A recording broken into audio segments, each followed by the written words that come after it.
তো টিম ইন্ডিয়ার এমন একজন প্লেয়ারের কথা বলবো যে কিন্তু কিছুদিন আগে পুরো জিরো ছিল, যাকে ভেবেছিল টিম ইন্ডিয়ার ভিলেন। মনে হচ্ছিল যেন সে ভারতের হয়ে খেলছে না, মনে হচ্ছিল যেন অস্ট্রেলিয়ার হয়েই খেলছে। কারণ তার যদি রেকর্ড দেখি, 122 রান, একটা ইনিংসে 122 রান দিয়েছে, কোনো উইকেট পায়নি, যার বোলিং ইকোনমি ছিল 5-এরও উপরে, পার ওভারে 5 থেকে 6 রান দিয়েছে।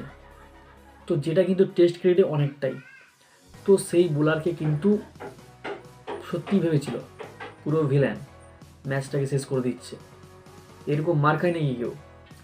কিন্তু সেই লোকটা ডিফেন্সে কিন্তু পুরো দেশ হাততালি দিচ্ছে, যার ডিফেন্সটা কিন্তু নীতিশ রেড্ডির সেঞ্চুরির জন্য অনেকটা দরকার ছিল। কারণ সে যদি ডিফেন্স সেখানে না করতো তাহলে কিন্তু নীতিশ রেড্ডির সেঞ্চুরিটা হতো না।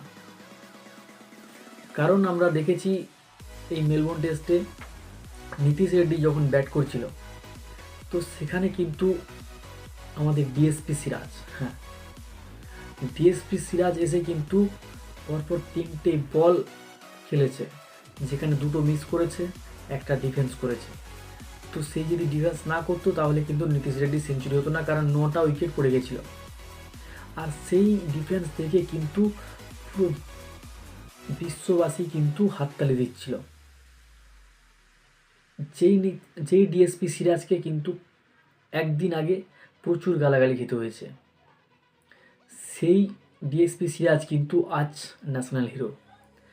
এটা শুধু আমি বলছি না, এটা নীতিশ রেড্ডিও বলেছে, এটা সারা ভারতবাসী বলেছে।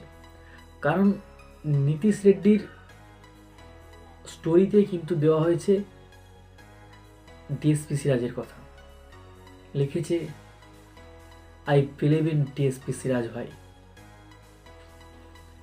সত্যি ডিএসপি সিরাজ ডিফেন্সটাও কিন্তু দরকার ছিল। আর ক্রিকেটটা তো এমন খেলা নয় যে প্রতিদিন একইভাবে হবে।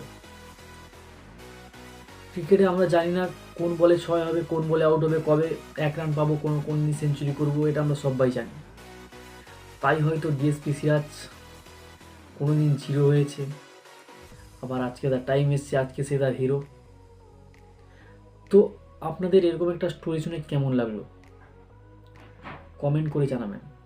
দেখা হচ্ছে পরের ভিডিওতে, সবাই ভালো থাকবেন।